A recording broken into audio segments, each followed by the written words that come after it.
It's time to start your day with the First Cup Morning Show. Serving up a warm cup of good news, positivity, and uplifting messages. And now, here's your host, Our dad, Joshua Kangley. Hello, friends. Good morning, and welcome back to the First Cup Monday Morning Show. I'm Joshua Kangley, and I'm so glad you're here today. So grab your coffee, your tea, or your favorite beverage. Sit back and relax, because this is the place where we kick off the week together with some good news and some good vibes. It's our little break away from the noise. A big happy Monday to you on this groovy July 6th. I hope everyone had a safe and fun 4th of July weekend, and what a special one it was as we celebrated 250 years. Now, as always, I do have some good news, and we will get to that in just a bit. But first, let's start it off with a quote. I'll be sharing a quote from Alexander Eliot when he said this: "Life is a fatal adventure. It can only have one end. So why not make it as far-ranging and free as possible?" You know, every one of us shares the same destination in the end, but none of us share the same journey. The question isn't how long we'll live, it's how fully we'll live. Will we play it safe? Or will we chase our dreams, embrace new experiences, love deeply, and make a difference?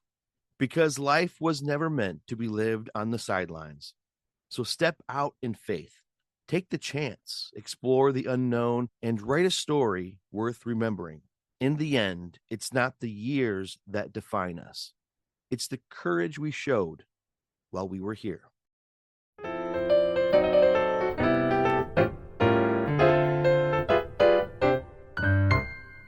And now let's go to the Did You Know? Did you know that on this day in 1945, U.S. President Harry Truman signed the executive order establishing the Medal of Freedom? July 6, 1945, just weeks before the end of World War II, President Harry S. Truman signed the executive order establishing the Medal of Freedom. This honor was created to recognize civilians whose courage, service, and contributions helped advance the cause of freedom during one of history's darkest chapters. And history reminds us that freedom isn't sustained by words alone. It is protected through courage, sacrifice, and ordinary people choosing to do extraordinary things. And every generation has the opportunity to leave the world a little freer, stronger, and more hopeful when they found it. And if you didn't know that, now you know. Happy National Air Traffic Control Day. July 6th is National Air Traffic Control Day, shining a much-deserved spotlight on the unsung heroes of aviation safety. Landing right in the middle of the busiest summer travel season, we honor the air traffic controllers that orchestrate a complex, invisible ballet in the sky, managing thousands of aircraft at any given second. National Air Traffic Control Day celebrates the focus, skill, and vital role air traffic controllers play in getting millions of passengers safely to their destinations every single day. This day also serves as a critical reminder that global transportation and commerce would grind to a complete halt without these watchful eyes. As every single day, tens of thousands of flights crisscross the skies, and we rarely think about the people managing and maintaining safe separation between aircraft on the ground, during takeoff, through mid-air transit, and during landing. Because air traffic controllers do their job so seamlessly, the average traveler rarely ever thinks about them. So happy National Air Traffic Control Day to you all, and a big thank you to all the air traffic controllers out there keeping our skies safe. And now it's time for my favorite part of the show, the animal fun facts.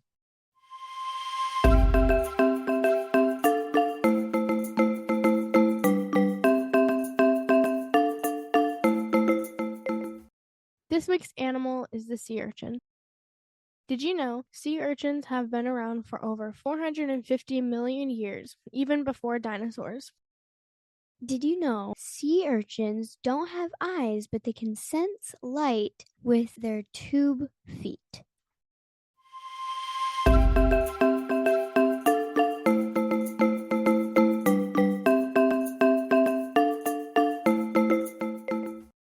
All right, let's get to the good news of the week.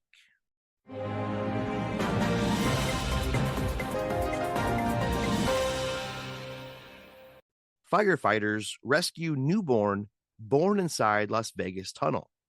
A dramatic emergency in Las Vegas ended with hope after firefighters helped save the life of a newborn delivered inside one of the city's flood control tunnels.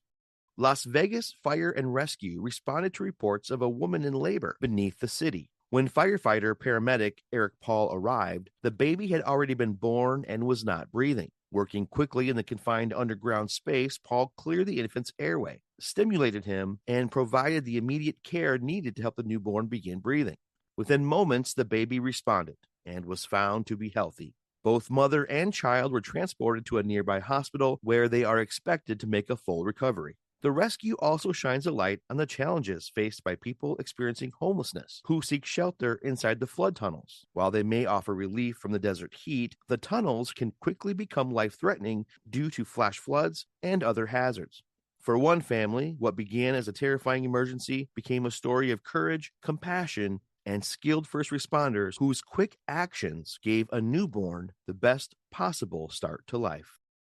And that's some awesome news out of Las Vegas. I really hope you enjoyed that good news. And for more good news, positivity, and uplifting messages, you can always visit guidinglights.org. That's guidinglights.org. And before we go today, I'd like to leave you with a dad joke.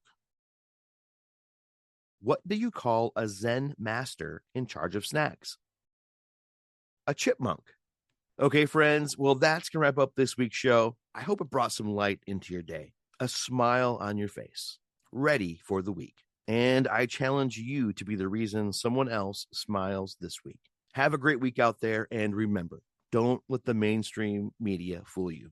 Don't let them divide us, because we are all more alike than different, and there is always good news happening all the time.